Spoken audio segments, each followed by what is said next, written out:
我唔明，我唔清楚我而家嘅光景啊，點解呢個人咁樣對我啊？點解我而家嘅狀況咁樣，我嘅生活咁樣，點解我而家喺呢個樽頸位？我唔係好明，我唔係好知道。不是依靠勢力，不是依靠才能，係依靠佢嘅靈方能成事。天使再將耶和華俾我哋嘅心意清晰表達出嚟。當你還唔知道嘅時候，佢指出唔係左唔係右，係依靠耶和華嘅靈。當我星期一二我講唔到嘢嘅時候，我諗住買個蒸飯，咁但我講唔到嘢嘛，記唔記得啊？呢個我有把聲，我要個肉餅飯。佢冇覺得我玩嘢喎，你知唔知佢點樣答我啊？肉餅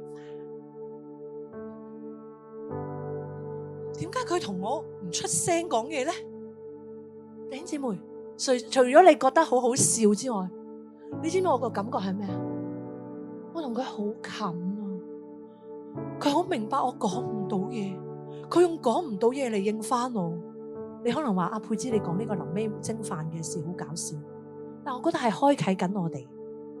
上帝好中意同我哋，你講唔到嘢，我都講唔到嘢，同你一齊。你講翻嘢啊，佢又好中意同你講嘢。